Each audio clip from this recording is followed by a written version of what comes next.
When I started to save myself was when I got my first horse in 2012. And I was a workaholic, 60 hours a week working. Just my daughter was going through some serious things in her addiction, prison time, getting arrested, overdosing, all the things. And I decided I have to do something for myself. I got this horse and she required me to be with her.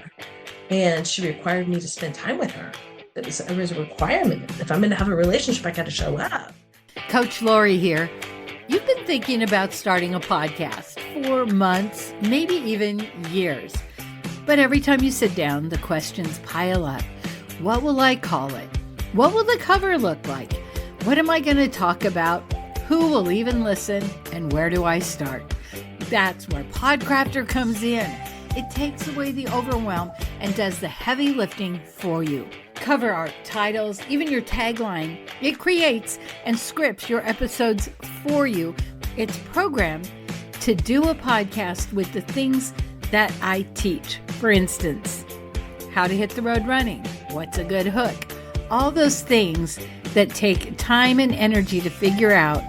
Podcrafter does it for you. So in 7 days or less, you'll have a podcast ready to launch and you'll step into your role as the authority in your field. Your voice, your story, your stage, finally live. Go to Coach Laurie, LAURIE.com. Has your life, your dreams been interrupted? Good news. It is possible to reinvent our lives. People are doing it every day, and some are brave enough to share the struggles, disappointments, and challenges. If you are looking for a new beginning, a do-over, or to rediscover your passion, maybe even find a new one, then grab a cup of coffee and let's talk. Interrupted, Act 2, Reinventing Your Legacy, with your host, Coach Laurie. Lisa Quinto. Her mission is empowering individuals and families to rise and thrive, transforming your life with the power of coaching and horse wisdom. Lisa, welcome. Let's start by talking about your demo days. Demo days are when I have people come out for just a couple hours to get like a taste, what a session working with horses would be like. Typically that's done in group. I feel like groups are really powerful. You see each other move through things and you're like, wow, look at what just happened and how that all kind of opened up and how I was able to see that even with someone else. So those are usually for a couple hours. You can go onto my website and see when the next one's going to start. I do 4-week programs that are also groups, typically like 4 to 6 people. I like to keep them small and intimate. And as we go along, I'm going to be having more of a community where people can come out on a regular basis, just connect with each other. We don't have enough of that. These are typically for women, but I'm having so many men be so interested in this. And I've always been someone who's like, success leaves clues. And when you have someone say, I want to have my partner, my brother, my dad, my whoever come out and experience this, I want to open that up for everyone. I like to plan my demo days and coaching, but definitely the demo days as who shows up in what space they show up in, and we move through that. Sometimes it's everybody showing up and they're in a great fun mood and we're going to stick with that. Other times they're moving through a lot and we need to address some of that. Horses have been used by humans for centuries because of their amazing ability to do what's called mirroring. And mirroring is, I can look at you, Laurie, and get an idea of where you are and how you're feeling, how your body's feeling, how your mind, your emotions, all of that are. And that's at like a scale of like, I think when they measure that, it's at a scale of like 20 or 50 or something like that. And for horses, it's in the hundreds. Like you can't fool a horse. They know exactly how you're feeling before you even get there. That electromagnetic field that we give off, that's about 10 feet around us, is 20 times that for a horse. So they know before you show up where you are. Can't fool a horse. They will give you, your somatic body, your nervous system, a cue of what's possible. So I'll hear people say, like, they let me know I'm stronger than I think, that I'm way more capable than I'm giving myself credit for. I need to put this down. This isn't mine. And this is all done non-verbally. So there's no, I didn't get the right message. It's just these amazing feelings that come up because we have these and we get talked into after our ego starts to form around 8, 9, 10. We start listening to our thoughts and not to our body anymore. I really like to preference, like, we hear a lot of these words of like somatics and embodiment. For some people, they're like, what is that? I don't even know what that is. To be embodied is to be out of your ego brain down into your full nervous system. That takes grounding. That takes being in your body. And I've met so many people that either spend zero time at all there, don't know how to do that at all, or spend way too little time there. Horses invite us to be there. As a matter of fact, they don't want to be around us if we're not. They'll quietly just stay where they are. The more embodied, the more grounded you are, the more they're like, ooh, who are you? I'd love to get to know you a little better. You invite them in with that grounding. And a lot of times we need help with that. Now we've got all this stuff in our head and all these stories that we've created that don't allow us to be grounded. And once we're grounded and we do some simple breath work, start stimulating our vagus nerve, that's that feel good nerve that goes from up into our brain all the way down into our pelvis. When we can get that stimulated, that's the oh, it just feels so good right now. It's just that's serotonin. And this is another thing that gets confused. Serotonin, dopamine. So serotonin is that, that feels nice. I like this feeling. Dopamine is pleasure. That's pleasure. And that pleasure sense comes from outside of us to come in. Serotonin is fully in our body. So we can become like dopamine addicted to that dopamine. And one of the easiest ways you can see that happening, cell phone, dopamine, dopamine, dopamine, dopamine, dopamine, that hit of dopamine. And then your brain just wants more and more and more because it becomes addicted to that. And when we can shut that off and say, let's get grounded and get into some serotonin and grounding and just, you want that phone or whatever it is, less and less. And then we add things like addiction into this mix, which my ideal client is a mother of an addict because I have lived that and am currently living that again now. This requires us to lead ourselves. And when we can't lead ourselves, I like to say the sisters of boundaries, standards, personal power, our values. Those are the four sisters. Any one of those that aren't present, the rest collapse. They all need each other. It's like having four legs of a table, and one of those legs is gone, the table's going to fall. With horses, we learn how they require boundaries. If you don't have boundaries, they're going to walk all over you. Like that, you don't want 1,200 pounds knocking you down. That's not something you want. So creating those boundaries is huge. And we can start that with leading. We actually step back and we start it with grooming, because how you create the relationship, you start it with a grooming process where you are brushing, grooming. Horses love to do that with each other. They groom each other all the time. That's that touching of each other with their mouths, with their bodies. And so as we're grooming them, they're allowing us into their somatic body and their somatic field. We're now creating that relationship. And then we go on to leading.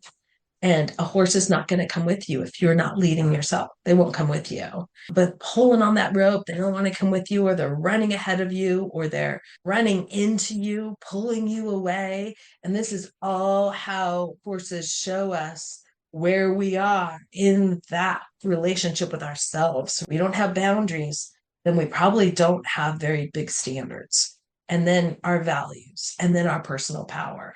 And as we work on all four of those, now, all of a sudden, these women who feel like I don't have a voice, I just want to save them. When I started to save myself was when I got my first horse in 2012. And I was a workaholic. 60 hours a week working. Just my daughter was going through some serious things in her addiction, prison time, getting arrested, overdosing, all the things. And I decided I have to do something for myself. I got this horse and she required me to be with her and she required me to spend time with her. It was a requirement. If I'm going to have a relationship, I got to show up. As I showed up and started saying yes to myself, the yes became easier and easier and easier because it's easier to start with yes than no. We tell people just tell them no. It's too hard. Let's start with yes to you. Yes to you. Yes to you. Let that get easy. Then the no is a byproduct of the yes to you. You get to decide who sits at your table. Who's sitting at your table? Is it the people that are pulling from you because they're not pouring into you? And so, how can you pour into yourself and decide who gets to sit at your table? Because you can still invite those people to your table, but then they need to go. Or sometimes you need to have the table be really long. The table's really long. I see you at the very end of the table and I love you so much. I will never stop loving you.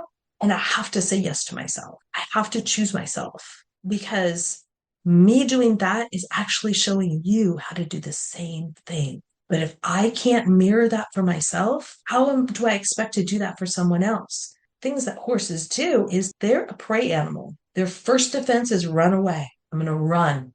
When something is scary, I'm going to run. And what is that? Saving themselves. So they teach you, like, if you want to stay with the horse, you need to learn how to save yourself with them. How these metaphors come in. One of my last demo days was a young girl there. I'm not going to share her story. However, I am going to share what happened in between her and my horse Forrest, who's a ham. He loves people. He loves just like inviting himself into wherever he feels like he's going to get the most attention. So he just walked right up to her, got right into her space, and demanded that she give him attention. And she was like, "Oh, hi." She starts petting him. And he's like, "This is great." And I said, "Where else does this happen in your life where people just like come in and demand that you give them what they want with no boundaries?" No, like he's showing you where you're not showing up for yourself, where you're just going, "Oh, sure, I'll just give to you." Instead of saying, "Excuse me, you can step over here. And when I'm ready, I'll let you know." He would have then said, "Okay, I'm waiting." But she just can't, because that's what she knows. And that's what her nervous system knows. And so when I pointed that out to her, it was like a huge, like, oh, aha, this person that I'm doing this with, how can I choose me? Because the other thing is like, you can't change people. You can try. It's the let them. It's become so huge right now, but it's such a great saying is let them, because, and let you choose you. You get to choose who's in your life. As I got better and better and better, that I'm calling in people into my life who like completely show up for me in a way to where I'm really struggling with something. I know they can hold all of me, not just the parts that they feel comfortable with, all of me, even when it's messy, even when I feel like I'm falling apart or things just aren't, I don't know if I can handle this. They go, "Let us hold you. Let us all just hold you. What do you need?" And as someone who's moved through addiction with my daughter before and moving through it again now, that can even be, I don't know. I don't know what I need. And be okay with not knowing and saying, I get to continually drop into what I need. What do I need? How can I listen to my intuition? How can I stay grounded? And how can I learn the lesson? How can I learn the lesson?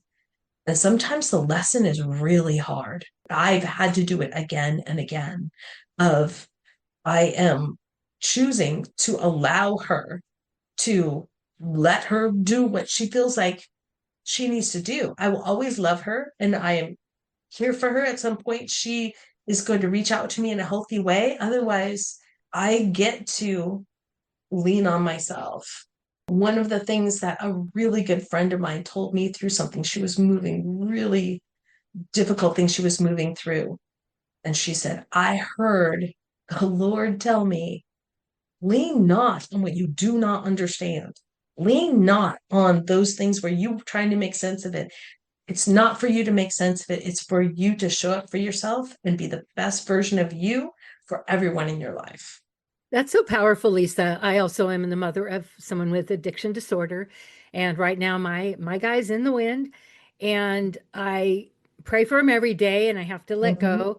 It's such a heartache, and I would have friends that would be going through the most difficult times. I'm like, "Come over, we're going for a horseback ride." I Yeah. didn't do any therapy. I didn't do anything. I just got him on a horse and got him on a trail. Now, the ladies and men that you work with, is this a riding situation or is it on the ground? Now, this is all groundwork. Mm-hmm. I like to say the writing piece is great, but it's sort of like the cherry. And if you're just going to eat the cherry, you're missing the whole cake and the ice cream and the whipped cream and the nuts and everything else. It's the cherry on top, but it's all the groundwork that comes in. Like without that foundation of groundwork, you can go to the beach and hop on a horse. It's fun, but there's no connection. When you build that groundwork, you don't even need to ride. When we get on a horse, I do this with my friends as well, and we go out for a ride. The ride is actually the metaphor of just being with a person and allowing your nervous system to calm down. We don't have any choice. We're relying on this horse to allow us to calm down. We don't have to get on their back to have that experience. We can put our hands on, we can even just do liberty work where we're just standing in a field doing breath work and working on somatics and bringing that embodiment in. And horses just come into our field and just allow us to just settle that nervous system. Coach Laurie here. You've been thinking about starting a podcast for months, maybe even years. But every time you sit down, the questions pile up. What will I call it? What will the cover look like?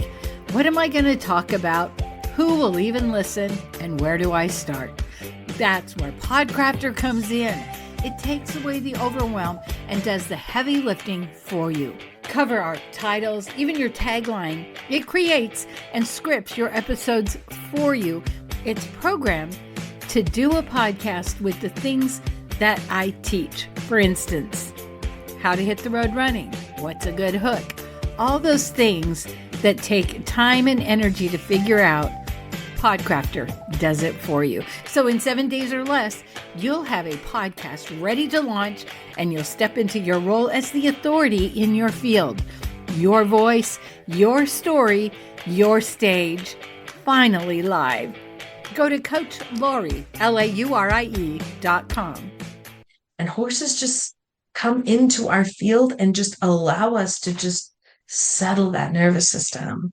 And sometimes the power of the herd, where a herd is just more than one horse. But when those multiple horses come around, there's something that happens with that, shifts and changes things. And a little bit about that, because I geek out about horses. Their heart coherence. Horses' heart beats 5 times slower than a human's. So they invite us to slow our heartbeat down.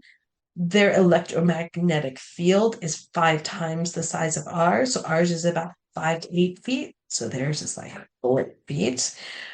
Horses in a herd situation, their hearts synchronize. So if one of them sees something and puts their head up and their heart starts to change, they all look up. So they're like immediately, you can't sneak up on them. Very difficult to do that. And because of that, that herd mentality, everyone has a place. No one's excluded. No one's excluded in that herd. So if there's no one's excluded, then you get included. And with that type of work, I've had some of my best work with my horses, literally sitting in a field with multiple horses and just rounding and having them come around me and just go, "Hey, what you doing? I'd like to be here with you." One of the other things that I'm expanding into in the very near future is doing body work with horses. So that would be because I'm a massage therapist as well, body work on a massage table in a field with horses where they come and bring their nervous system to yours and allow that great exchange, breath work, singing bowls. I mean, there's just so much I can bring into this that's like all coming soon. It's all so exciting and it's all just like floating into my universe without me needing to really do anything. It's all just, oh, look, this person does this now. Hey, let's start collaborating together. And it's just been so amazing to see all of this just come together. It's fabulous. I've seen so many amazing programs, horses with veterans and dogs as well. And I'm sure there's other animals. When my daughter was growing up, we went to visit a ranch where just rescued horses. Well, they were youth leaders and they had foster kids. And all of a sudden they recognized what was happening is those foster kids were drawn to the horses and the horses to them. And it became this whole incredible program. But I love who you're reaching out to. And I, like you said, come one, come all. But your focus is mothers of addicts, because I feel like we need a place to be, to just not even necessarily be understood, but to just be. There's a level of shame. And I think for moms, I can't speak for dads, but for moms, even though I know what I know, even though therapists have told me, I ask forgiveness, I've done the work, but I still struggle with so much mom guilt. This thing that you offer is so amazing, because another very hard thing to do for caretakers and mothers is to take time for ourselves and to model that. So when the child comes back, we're modeling Yeah. self-care.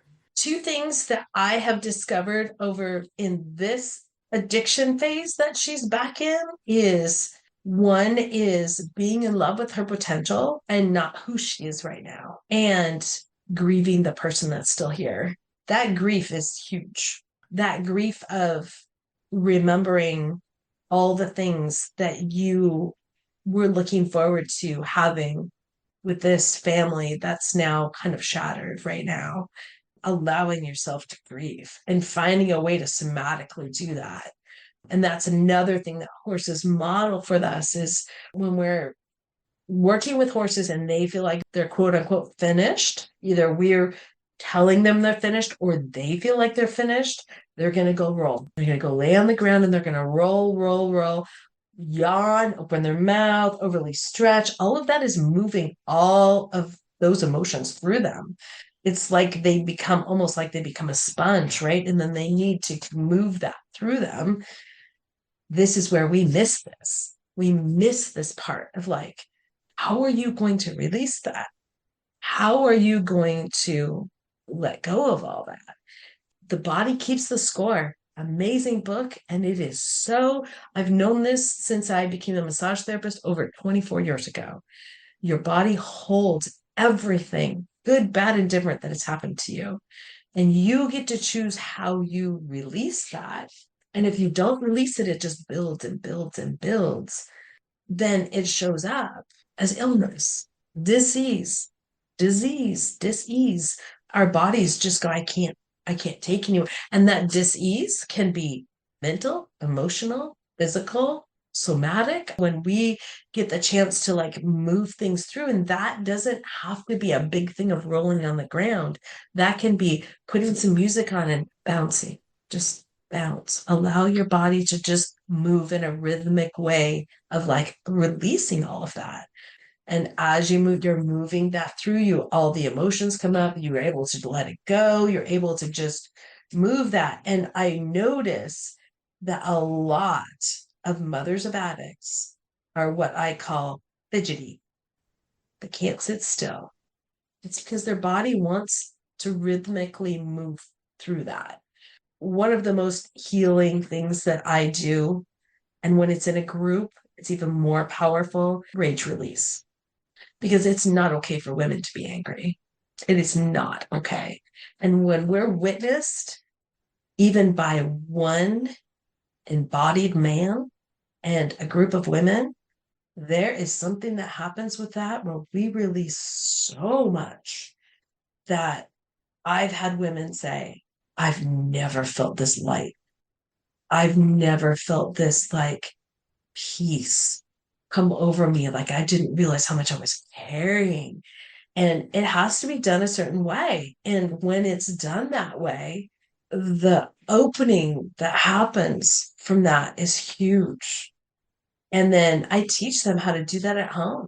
Because if you're feeling like you're having this anger or rage come up, you need to have a way to move that through your body. And when you do, now you can be present. Now you can go, okay, and this is hard. And I have to tell myself every time, no matter what's happening, how is this happening for me? Because nothing's happening to me. Now I'm a victim. If I'm going to say all this stuff has happened to me, I'm stuck in a drama triangle. If I say, how is this happening for me? How is this happening for my greatest good? What does God have in store for this challenge, for me to take this thing that's happening and allow to learn the lesson? And how do I share that? Or how do I go, okay, I get it. And I'm letting it go.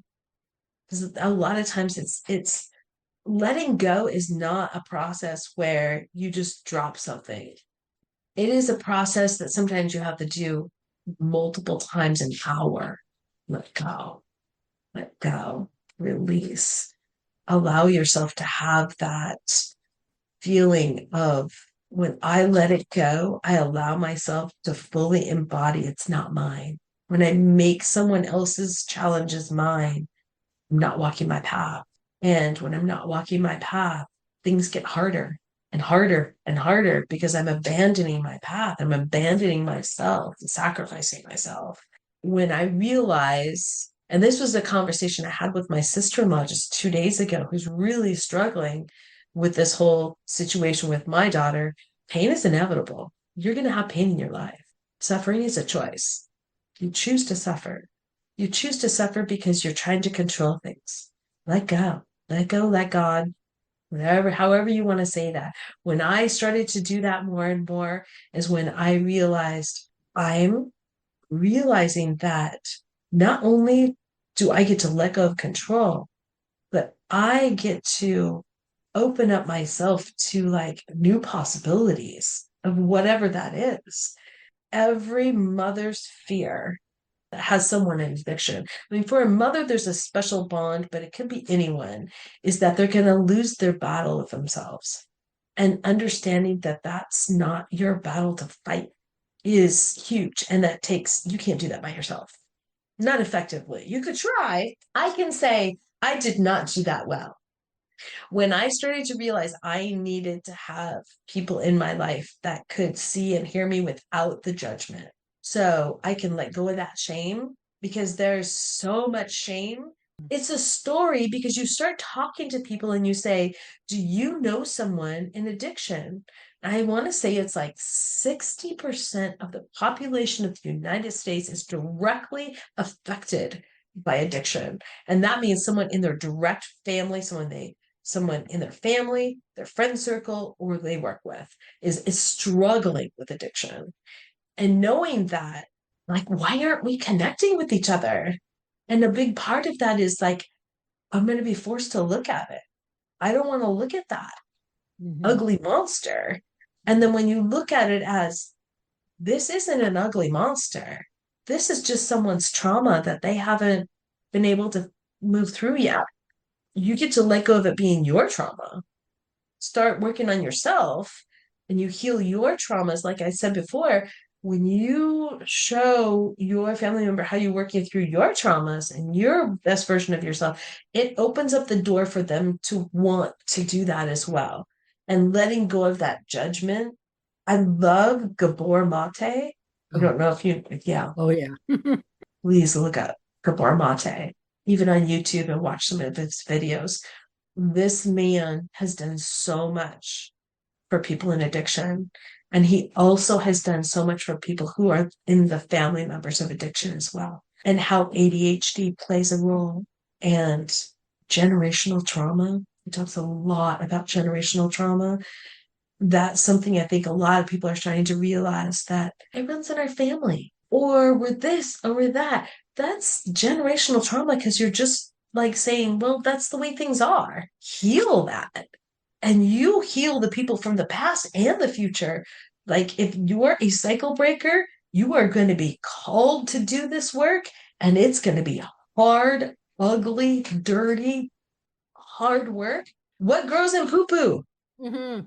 Flowers. Flowers grow in poo-poo. If we're looking at that and saying, I don't want that, but that's where things grow from, and you're not going to live there.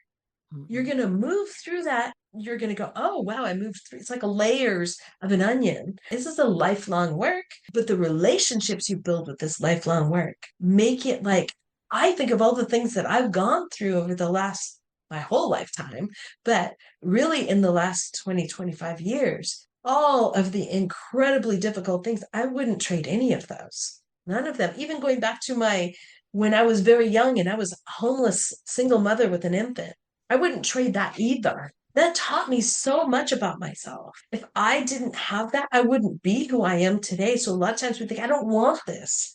That's why I said, how is this happening for you? How is this teaching you to maybe there's a person you're going to meet because you're on this path? And this shows the power of story, because when we think about what grows in poo-poo, a lot of the women I work with that have been in addiction, they don't want to tell people they were in jail. They don't want to tell people they stole because they have so much shame. But the truth is when they begin to share their story, then the women who are coming behind them go, oh, there's hope for me. I thought because I had a felony, I'd never have a life. That's why it's so important. And in me being quiet about my son's addiction, part of it is out of respect for him. I'm not going to go on Facebook, but also it's like finding those places where we can show up.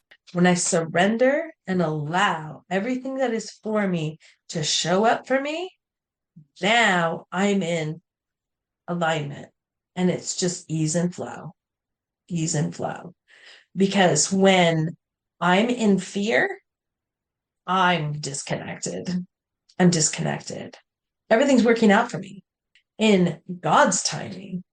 I just need to show up and step through the fear. And when I feel like myself going, oh, I'm not sure about that, I'm like, oh, so it means I need to do that. And as I start to move towards that, it just becomes easy. And this is where in addiction, it's all fear-based. I'm stuck in fear. I'm stuck in my brain, my ego, EGO, edge God out. Just that's from Wayne Dyer. Our mind is so powerful. It doesn't start with a thought. It starts with a feeling. And then that becomes a thought. And then that becomes what you see. So when I'm having this feeling. We're meaning-making machines. So we have this feeling. That feeling means this. According to who? Who told you that? Whose voice is that says that this feeling means that? Because when you can take that back to, oh, that was my grandpa said, when you feel this way, it means this. You're actually a grown adult now. If you are a grown adult, or you get to make a decision as to what that feeling means. And you can either relabel it, or you can just allow yourself to have the feeling for like 90 seconds, and then it moves through you, and then a new feeling will come up. We are a species that needs tactile. We need healthy touch to survive and thrive. We're in a failure to thrive right now. And that's why so many people are so drawn to community, because they're like, I need somewhere to go where I'm going to be accepted and get that deep nourishment in my nervous system of I need connection without the shame, without the judgment, without the needing to fit in, without labels or any of that. Just here together. Well, thank you, Lisa. Thank you. If you love this podcast, here's a big ask. Will you share with your friends and family, subscribe, give us a review, and a 5-star rating so that others looking to reinvent their lives will be able to get the help they're looking for? Thank you in advance.